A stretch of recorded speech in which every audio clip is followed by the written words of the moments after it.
ये आकाशवाणी रायपुर है। छत्तीसगढ़ी समाचार बुलेटिन के संग अनुरिमा शर्मा के जय जोहार।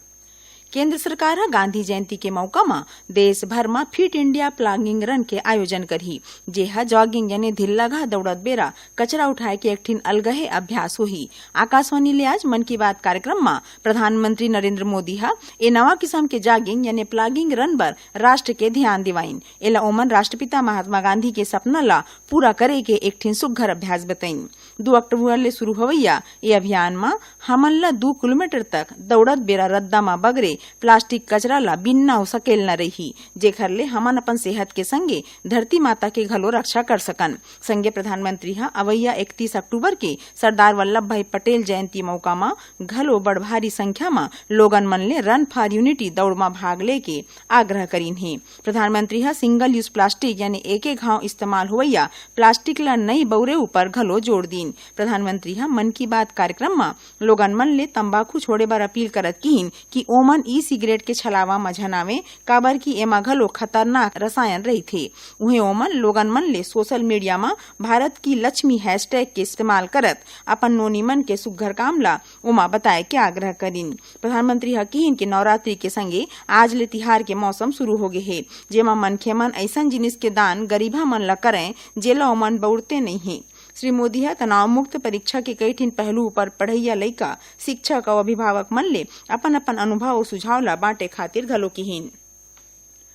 राष्ट्रपिता महात्मा गांधी के 150वां जयंती 2 अक्टूबर के मौका ले प्रदेश भर में वार्ड स्तर में मुख्यमंत्री वार्ड कार्यालय योजना की शुरुआत करे जाही। ये योजना ले स्थानीय मनखे मन ला सुलभ प्रशासन और जरूरी सहूलियत दिवाना है। एक हर चलत क्षेत्र के साफ सफाई के संगे स्ट्रीट लाइट वानी नगरी समस्या के निवारण करे जाही।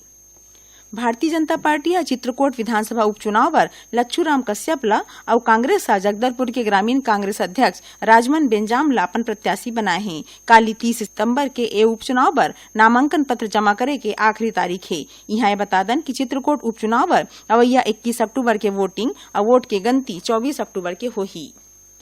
रायपुर के चंदखुरी स्थित राज्य पुलिस अकादमी में आज 9वां दीक्षांत समारोह होइस। ए मौका में मुख्यमंत्री भूपेश बघेल कीन कि पुलिस के व्यवहार सद्भावना और समाधान के नजरिया वाले होना चाहिए। ओमन कीन कि पुलिस ऐसा काम करे जेखर ले अपराधी मन में डर और आम जनता में पुलिस पर विश्वास बढ़े। मुख्यमंत्री ए मौका बेरा अकादमी में सीनियर ऑफिसर मेस और इंडोर प्रशिक्षण पर फॉरेंसिक साइंस लैब के संगे आदर्श थाना खोले के घोषणा करीन।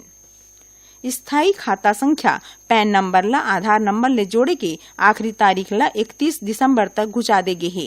पहली यह काली 30 सितंबर तक ले रहीस। केंद्रीय प्रत्यक्ष कर बोर्ड CBDT ए बारे में सूचना निकाल दे है।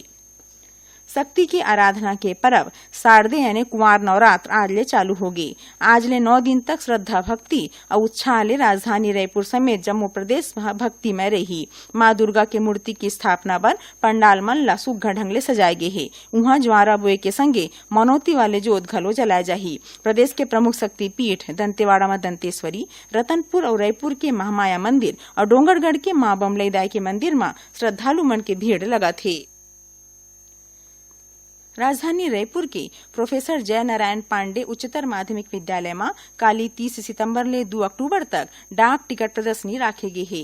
निःशुल्क प्रवेश वाले प्रदर्शनी बिहनिया 11 बजे ले संझा 7 बजे तक चालू रही। दक्षिण पश्चिम उत्तर प्रदेश और ओखर ले लगे मध्य प्रदेश ऊपर चक्रवात बने के सेती प्रदेश में ए बेरा मानसून सक्रिय हवे। यही पाए के बीते 24 घंटा के दौरान राजधानी रायपुर समेत प्रदेश के कतकोन इलाका में झमाझम पानी गिरत है। एथी रायगढ़ में पाछू 2 दिन ले सरलग गिरत पानी के सेती जनजीवन अस्त व्यस्त हो गए है।